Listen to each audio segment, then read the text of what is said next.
এই ভিডিওতে আমরা দেখব যে গাণিতিক আরোহ পদ্ধতির সাহায্যে কিভাবে অসীম গুণোত্তর ধারা সমষ্টির সূত্রটা আসে। গত ভিডিওতে আমরা গাণিতিক আরোহ পদ্ধতি সম্পর্কে জেনেছিলাম। আমি যদি একটু শর্টকাটে আরোহ পদ্ধতির ব্যাপারে বলি যে তুমি যে গাণিতিক সমস্যা বা বাক্য তোমাকে দেয়া হবে ওখানে যদি একটা চলক থাকে n, ওই গাণিতিক বাক্যটা সঠিক হবে এটা প্রমাণ করার একটা পদ্ধতি হচ্ছে এই গাণিতিক আরোহ পদ্ধতি। এই পদ্ধতিটা কিভাবে কাজ করে, তুমি n এর ভ্যালু প্রথমে 1 বসিয়ে দেখবা সমস্যাটা সঠিক বা বক্তব্যটা সঠিক হয় কিনা। যদি সঠিক হয় তুমি নেক্সট সিঁড়িতে বা স্টেপে উঠবা, আরোহণ করবা। এই আরোহণের পর তুমি ধরে নিবা এটার জন্য n = m এর জন্য, m যে কোনো একটা বাস্তব সংখ্যা, স্বাভাবিক সংখ্যা, তুমি ধরে নিবা এটার জন্য এই ভ্যালুটা বা স্টেটমেন্টটা সঠিক।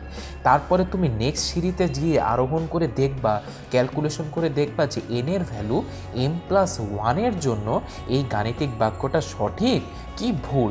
যদি সঠিক হয় তাহলে তুমি পরের স্টেপে উঠে বলতে পারবা যে যে কোনো n এর মানের জন্যই তোমার ওই গাণিতিক বাক্যটা সঠিক। আচ্ছা, এই ধারণাটা বা এই পদ্ধতিটাকে ব্যবহার করি এখন আমরা গাণিতিক আরোহ পদ্ধতির এই পদ্ধতিটা ব্যবহার করে আমরা অসীম গুণোত্তর ধারার সমষ্টি নির্ণয় করব।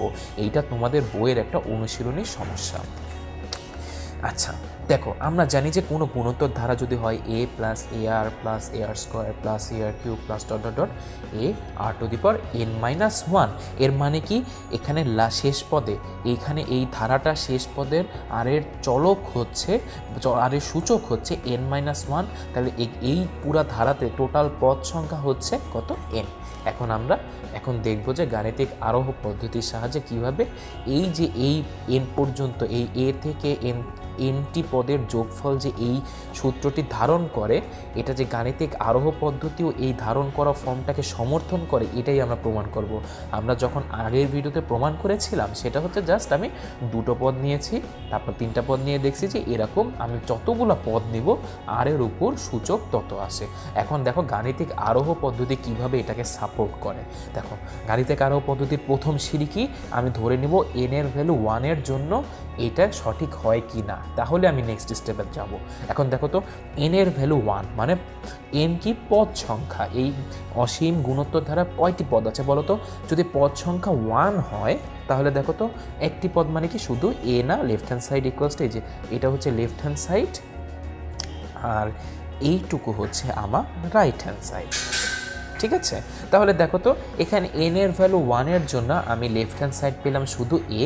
এখন দেখো তো রাইট হ্যান্ড সাইডটা কত পাবো, আমি এই সূত্রে যদি আমি n এর ভ্যালু 1 বসাবো, ঠিক আছে, তাহলে দেখো তো a তারপর 1 - r⁴ ডিভাইডেড বাই 1 - r। দেখো তো এই 1 - r আর 1 - r কি করতে পারো, তুমি উপর থেকে ক্রস ভাগ করে ফেলতে পারো, তাহলে কি থাকে, শুধু থাকবে a। দেখো তো তাহলে কি আমার লেফট হ্যান্ড সাইড আর রাইট হ্যান্ড সাইড সমান হলো না? তাহলে n = 1 এর জন্য আমার এই যে গাণিতিক বাক্যটা বা সমস্যাটা কি বলেছে, আমাকে প্রমাণ করতে হবে যে এই অসীম গুণোত্তর দ্বারা সমষ্টি হচ্ছে যে a × 1 - r⁴ divided by 1 - r। এইটা যে সমস্যা বা স্টেটমেন্ট, এই স্টেটমেন্টটার সাথে আমার n এর ভ্যালু যখন 1 হয় তখন স্টেটমেন্টটা মিলে যায়। আচ্ছা, মিলে গেল, আমি একটা সিঁড়ি অতিক্রম করে ফেলেছি। এখন আসো দ্বিতীয় সিঁড়িতে। দ্বিতীয় সিঁড়িটি হচ্ছে যে n এর মান যদি m হয় তাহলে ধরে নিই এই স্টেটমেন্টটা সঠিক, মানে n = m এর জন্য দেখো তো আমি গুণোত্তর ধারাটা লিখেছি a + ar + ar² এখানে n মানে যেহেতু পদ সংখ্যা হচ্ছে m, তাহলে এই ধারাটার শেষ পদের আর এর সূচক থাকবে যত পদ সংখ্যা তার চেয়ে 1 কম, তাহলে m-1 = দেখো রাইট হ্যান্ড সাইডে আমি জাস্ট এখানে আর এর জায়গায় m বসিয়ে দিচ্ছি, আমি ধরে নিলাম এটা সঠিক, ধরে নিলাম। এখন আসো আমরা দ্বিতীয় স্টেপে। আচ্ছা, দ্বিতীয় স্টেপ মানে কি, দ্বিতীয় স্টেপে এখন আমি n এর ভ্যালু m+1 ধরবো গাণিতিক আরোহ পদ্ধতির সাহায্যে। তাহলে দেখো তো লেফট হ্যান্ড সাইড কত হয়, লেফট হ্যান্ড সাইড মানে m+1 মানে পদ সংখ্যা কত থাকবে, এরকম আমি টোটাল কয়টা পদ লিখবো, টোটাল পদ লিখবো হচ্ছে m+1 সংখ্যক পদ। আচ্ছা তাহলে লিখি a একটা পদ, ar দুইটা পদ লিখলাম, ar² দুইটা পদ লিখলাম। এখন বলো তো, দেখো তো 3 নম্বর পদে আর এর সূচক হয় কি 3 থেকে 1 কম, তাহলে বলো তো m+1 তম পদে আর এর সূচক কত হবে, m+1 থেকে 1 কম। ঠিক আছে, এটা বের করলাম, ঠিক আছে, শেষ। এখন এটা লিখলাম, বা এটা কত হলো বলো তো, a plus A R plus A R square plus dot dot dot dot plus A R to the power M. ঠিক আছে, তাহলে মানে কি এ থেকে এ আর টু দি পাওয়ার এম পর্যন্ত একটা গুণোত্তর ধারা পেলাম। আচ্ছা, তাহলে বলো তো এটা রাইট হ্যান্ড সাইডটা কত? রাইট হ্যান্ড সাইডটা হচ্ছে, রাইট হ্যান্ড সাইড এখানে তুমি এখন বসি দেখি, তাহলে রাইট হ্যান্ড সাইডে এ 1 মাইনাস আর টু দি পাওয়ার, এখানে এন এর ভ্যালু কি এম প্লাস 1 এই ডিভাইডেড বাই 1 মাইনাস আর, এটা আসলো। ঠিক আছে, এখন দেখি আসলেই এই টোটাল জিনিসটা যোগ করলে, এই টোটাল জিনিসটা যোগ করলে এইটা আসে কি না, এটা তো আমার এখন যাচাই করতে হবে। আসো দেখি আসে কি না। দেখো আমি এই যে এই পদটা, এই যে এই লেফট হ্যান্ড সাইডটা, এটা আবার লিখছি। দেখো এই লেফট হ্যান্ড সাইড, তাহলে আমি লেফট হ্যান্ড সাইড কী পেয়েছি?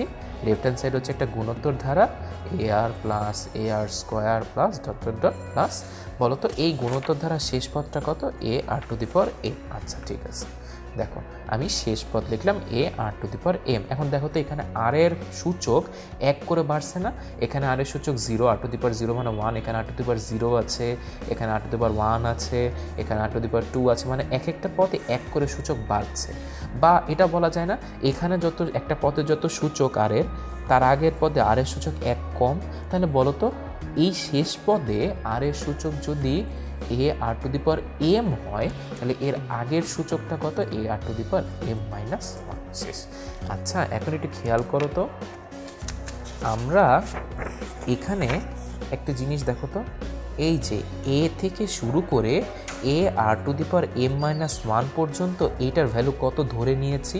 এটার ভ্যালু ধরে নিয়েছি এই যে a into 1 minus r to the power m divided by 1 minus r. তাহলে এই ভ্যালুটাই আমি এখন এখানে বসিয়ে দেবো। তাহলে দেখো তো আমি যদি এই ভ্যালুটা এখন লিখি, তাহলে এই যে এইটুকের আমি ভ্যালুটা যেই জিনিসটা আমি ধরে নিয়েছি ওখান থেকে লিখি, তাহলে হয় যে তোমার a 1 minus r to the power m divided by r 1 minus r. শেষ। প্লাস আমার এই পদটা থাকে এ আর টু দি পাওয়ার এম।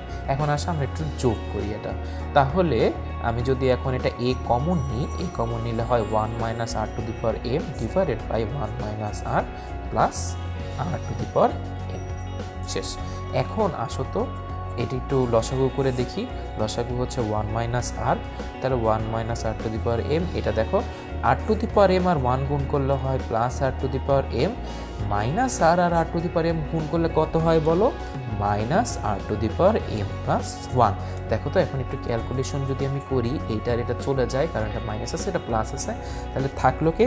থাকলো হচ্ছে a into 1 minus r to the power m plus 1 divided by 1 minus r. দেখো তো এটাই কি আমার কাঙ্ক্ষিত রাইট হ্যান্ড সাইড না? দেখো তো আমার রাইট হ্যান্ড সাইড দরকার ছিল a into 1 minus r to the power m plus 1 divided by 1 minus আর।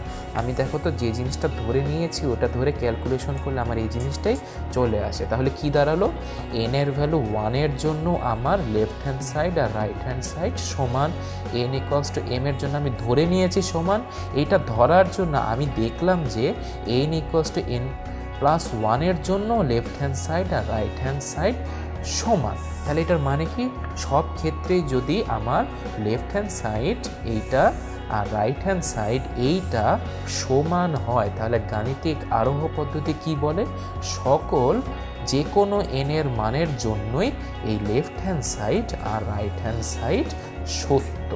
মানে একটা গুণোত্তর ধারা এ প্লাস এ আর প্লাস এ আর স্কোয়ার প্লাস একটা গুণোত্তর ধারার যদি আর সংখ্যক এন সংখ্যক পদ থাকে, সেই পদের সমষ্টি হচ্ছে a into 1 minus r to the power n divided by 1 minus R.